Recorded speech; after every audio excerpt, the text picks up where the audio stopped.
ఒరే మనోడా, ఒరే నువ్వు ఈడ దబ్బరలు కూడు అనుకుంటున్నావు నువ్వా? ఒరే ఆ పక్క ఇదిలో ముగ్గురు పిలకలు ఆపట్లేదురా. వాడెవడో పిడతలు కొట్టుకున్నవాడు వచ్చి పట్టుకెళ్ళిపోయాడు అంటరా. ఏందిరా నువ్వు ఇంకా గమ్ముకుంటావా? పోయి కాపాడరా వాళ్ళని. ఒరే ఒరే మన దానిలో కదా ఫైటింగ్ చేసింది నేను. ఎవరే ఉంటాడు? గండు సింగ్ కూడా మన సార్లు స్వచ్ఛ పోసుకుంటూ వెళ్ళిపోయాడు. ఖచ్చితంగా ఇది గండు సింగ్ కూడా పనే తాత. ఇంక వాడికుండి చెప్తా, నేను ఈరోజు 10 జగ్గులు తాగేస్తున్నా కళ్ళు. వాడికి ఉందలే. నేను ఈరోజు మంచిగా మన ఊర్లో మంచి బిర్యానీ చేస్తున్నాను. నేను పెద్ద అండాలు పెట్టి మన బిర్యానీ పెట్టి మన ఊరోళ్ళందరికీ నేను పార్టీ చేద్దాం అనుకున్నా. కానీ ఆ గండు సింగ్ కూడా బడిపిండి ఉంటాడు చెప్తా.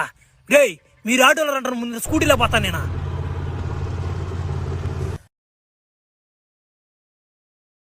ఒరే మనోడా, ఒరే నువ్వు ఈడ దబ్బరలు కూడు అనుకుంటున్నావు నువ్వా? ఒరే ఆ పక్క ఇదిలో ముగ్గురు పిలకలు ఆపట్లేదురా. వాడెవడో పిడతలు కొట్టుకున్నవాడు వచ్చి పట్టుకెళ్ళిపోయాడు అంటరా. ఏందిరా నువ్వు ఇంకా గమ్ముకుంటావా? పోయి కాపాడరా వాళ్ళని. ఒరే ఒరే మన దానిలో కదా ఫైటింగ్ చేసింది నేను. ఎవరే ఉంటాడు? గండు సింగ్ కూడా మన సార్లు స్వచ్ఛ పోసుకుంటూ వెళ్ళిపోయాడు. ఖచ్చితంగా ఇది గండు సింగ్ కూడా పనే తాత. ఇంక వాడికుండి చెప్తా, నేను ఈరోజు 10 జగ్గులు తాగేస్తున్నా కళ్ళు. వాడికి ఉందలే.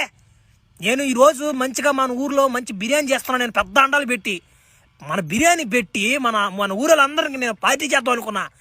కానీ ఆ గండు సింగ్ కూడా బడిపిండి ఉంటాడు చెప్తా. రే మీరు ఆటోలో అంటారు, ముందు స్కూటీలో పోతాను నేను.